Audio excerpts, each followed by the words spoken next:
गर्मियों में सरदर्द, तनाव, थकान, अनिद्रा जैसी समस्याओं के लिए हम प्राकृतिक समाधान बताते हैं, जैसे मेंथा ऑयल से बना कुमारिका ठंडा तेल। ये थकान मिटाए, मन और शरीर को करे शांत। जड़ी बूटियों से भरा एकदम अनोखा ठंडा तेल, हल्का और खुशबूदार भी। कुमारिका, अपनी आंखों से देखिए प्रकृति के गुण।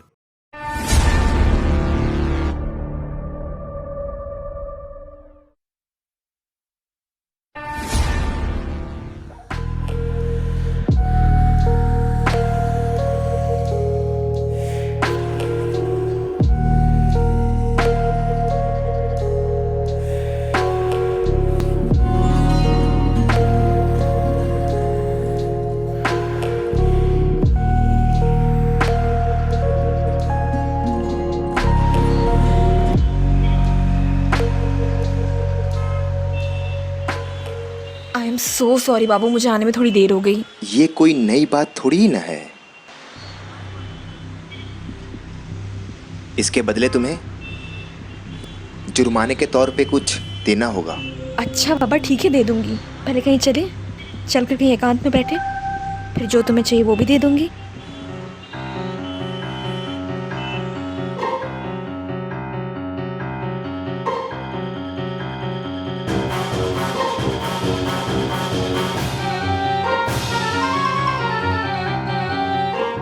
आकाश, ये तो वही लड़का है जिसे मैंने मस्जिद में नमाज पढ़कर निकलते हुए देखा था। चंदन टीका लगाकर। कहीं ये सुरुचि को ये लव जिहाद का चक्कर तो नहीं? मुझे लगता है सुरुचि इस मुस्लिम के मोहब्बत में फंस तो नहीं गई। चलो रमेश को फोन लगाते हैं।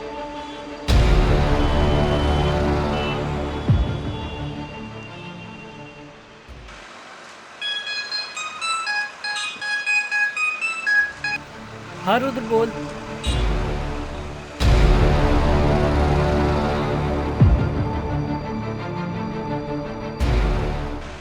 भाई तू घर पे आ, फिर बात करते हैं। आ रहे हैं।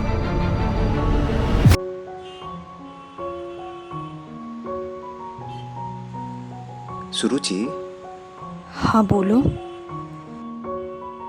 तुम मुझसे कितना प्यार करती हो? उतना ही जितना राधा ने कृष्ण से किया था, लैला ने मजनू से और हीर ने रांझा से। अच्छा तो मैं जो बोलूंगा वह सब करोगी मेरे लिए? अब प्यार किया है तो निभाना तो पड़ेगा ही ना। अच्छा तो चलो, वादे के मुताबिक जुर्माने के तौर पे मुझे। नहीं, मुझे शर्म आती है। अरे आओ ना।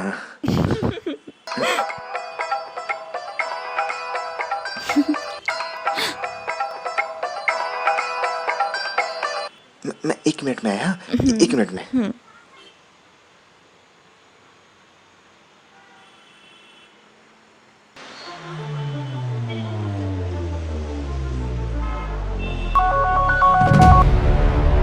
सलाम वालेकुम जनाब। वालेकुम अस्सलाम। तुमने किसी हिंदू लड़की को अपनी मोहब्बत में फंसाया कि नहीं? अब तक कितने मुस्लिम लड़कों को इस काम में लगाया? जनाब, मैंने एक हिंदू लड़की को खुद को हिंदू बताकर अपने मोहब्बत के जाल में फंसाया है। और जनाब, मैंने कुछ बेकार मुस्लिम लड़कों से इस काम के लिए बात की है। कुछ ने तो एक बात पे राजी हो गए और जनाब कुछ ने इसे मजहब के खिलाफ करार दिया है। जनाब, क्या ये सच में मजहब के खिलाफ है? हम तुम्हें पैसा और सहूलियत हराम का नहीं देते। इसके लिए तुम्हें ज्यादा से ज्यादा हिंदू लड़कियों को मुसलमान बनाना होगा। उस पार बैठे मेरे आकाओं को जवाब देना पड़ता है, वरना फंडिंग रुक जाएगी। समझा तुम? जी जनाब। जनाब, अभी एक लड़की साथ में है। जनाब, मैं आपसे बाद में बात करता हूँ। अभी फोन रखता हूँ जनाब। खुदा हाफिज। अल्लाह हाफिज।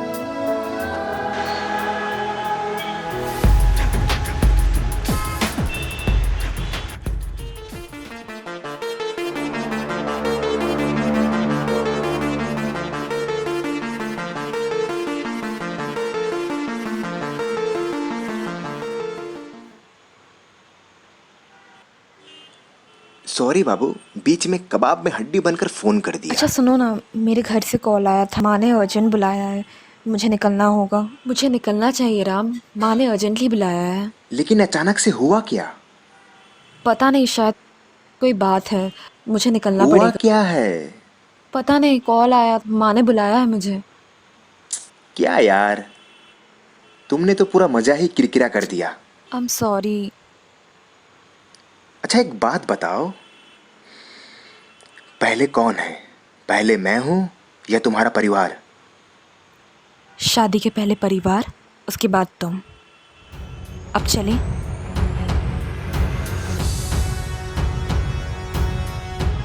चलो बाय।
क्या बात है माँ, आपने मुझे अर्जेंट बुलाया?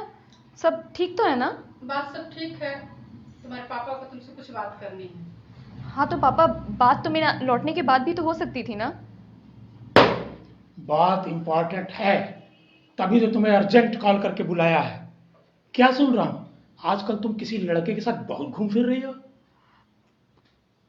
पापा मैं आपको सब कुछ बताने ही वाली थी, मौका देखकर। मौका का फायदा तो वो लड़का उठा रहा है, मक्कार फरेबी। पापा, वो धोखेबाज नहीं हो सकता। राम पढ़ा लिखा है, शरीफ है, मैं उससे प्यार करती हूँ पापा, और शादी भी करना चाहती हूँ। तुम उसके बारे में जानते हो क्या हो? उसने तो आज तक तुमको अपना सच्चा नाम तक नहीं बताया। मम्मी क्या बोले जा रही हो? मम्मी ठीक कह रही है, वो राम नहीं रहीम है। तुम्हारे मन में जो आए वो सब कुछ नहीं बोल सकते तुम। मेरी बातों पर यकीन नहीं है तो रुद्र से पूछ लो। मेरी आंखें धोखा नहीं दे सकती, वह रहीम है।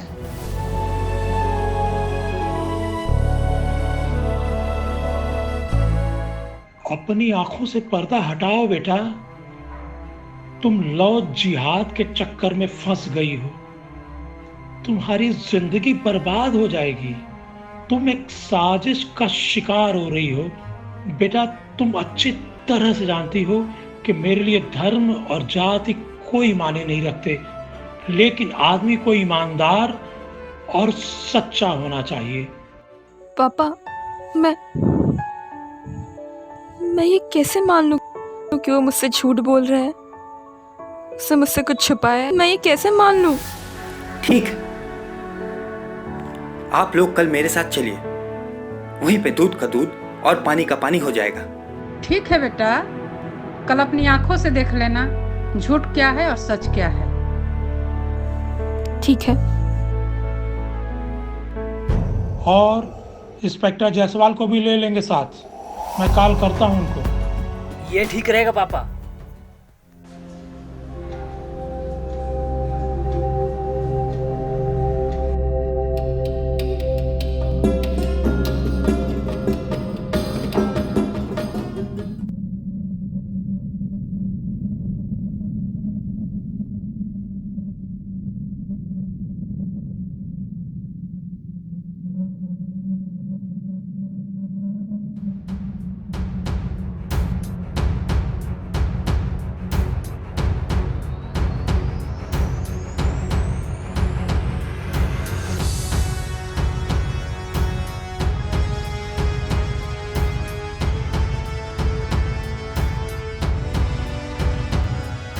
अस्सलाम वालेकुम। वालेकुम अस्सलाम।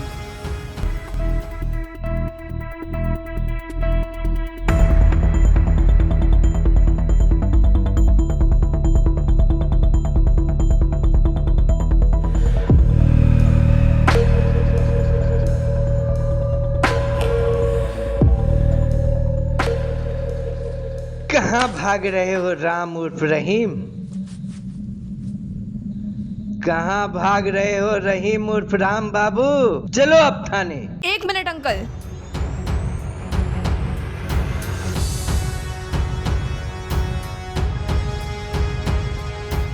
मुझे ऐसे एक इनाम देना है।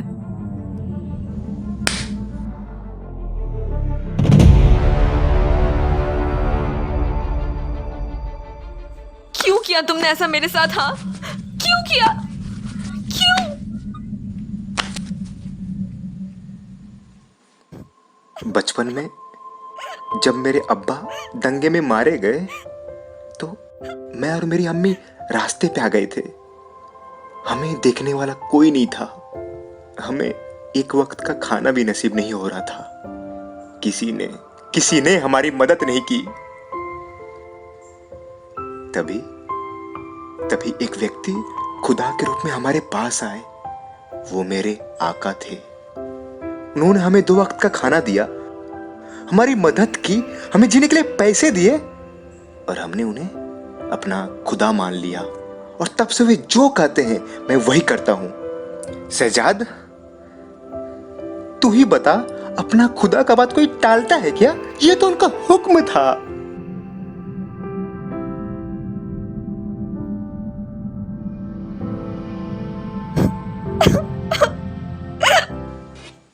तुम जिसे अपना खुदा समझते हो, असल में वो हैवान है, इंसानियत के दुश्मन है।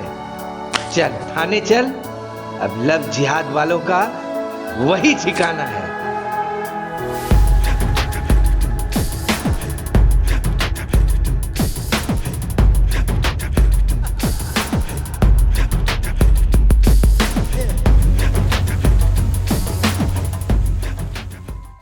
आजकल लव जिहाद के मामले दिन प्रतिदिन बढ़ते जा रहे हैं। प्यार करना कोई गुनाह नहीं है।